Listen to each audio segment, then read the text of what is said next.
안녕하세요. 중1, 중2 두 딸을 둔 엄마입니다. 아이들이 심화를 풀 때면 너무 어려워합니다. 조금만 어렵게 느껴지는 문제를 보면 그냥 못 푸는 문제라고 생각해 버리는 것 같아요. 심화 문제를 접근하는 방법을 알려줘야 할까요? 그리고 풀이 쓰는 걸 안 하고 있어서 그건 역시 고민입니다. 개념 정리나 오답 쓰는 것 등 굉장히 싫어하고 대충 하는 모습에 화가 나기도 합니다. 풀이 쓰고 하는 것들을 연습을 시켜야 됩니다. 고교학점제 세대굴에서 기본적으로 좀 깔끔하게 쓰고 쓰는 연습은 좀 시켜야 돼요. 어려운 문제가 나오면 풀이까지는 아니어도 연습장에다 좀 풀면서 해결할 수 있는 연습들이 좀 필요해요.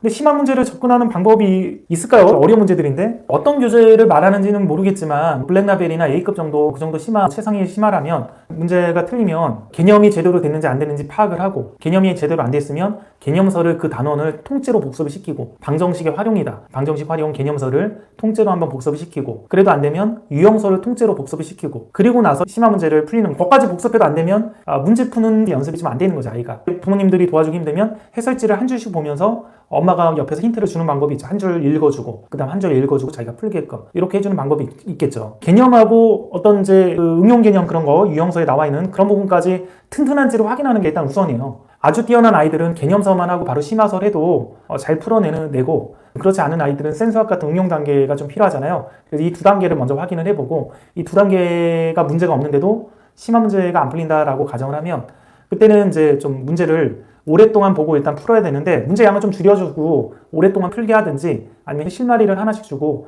풀게 하든지 그렇게 해나가야죠. 풀이 쓰고 그런 거는 시간제로 좀 시키면서 연습을 좀 시켜보세요. 그래서 노트나 식도 그러니까 모든 거를 다 식을 예쁘게 쓸 필요는 없고 일단은 연습장에다가 대략적으로 이렇게 써야 되는데 오답 노트 같은 거 작성할 때 식을 좀 예쁘게 쓰라고 그렇게 시키면 됩니다. 예쁘게 못 쓰면 해설지를 필사를 시키면 돼요. 그리고 심화 문제도 마찬가지. 만약에 못 풀었으면 그 힌트 같은 거 주면서 해설지 한 줄씩 읽으면서 풀어가는 과정을 겪고 나서 그 다음에 그런 문제들은 아예 해설지를 필사를 시켜나가면 심화 문제를 풀어가는 과정에 대해서 좀 익혀나가요, 아이들이. 물론 이제 의지가 없으면 거기서 해설지 읽을 때 대충 읽어서 아무 의미가 없지만 해설지를 필사시키면 그 필사하는 과정에서 문제를 어떻게 풀어가는지 그런 것들을 좀 감을 잡습니다. 고등학교 문제 같은 경우는 문제 마지막 제출에서 구하라는 게 뭔지가 나오니까 구하라는 거 뭔지를 개요 작성을 하고 그다음 문제에서 주어진 조건들을 하나씩 나열해서 개요 작성을 하고 그 다음에 이 단원이 어떤 단원인가 보면서 이 단원에서 배운 개념들 사용할 수 있는 게 뭐가 있는지를 정리를 한 다음에 거기 나와 있는 그 소스만 가지고 문제를 푸는 연습을 시키는 것도 괜찮아요.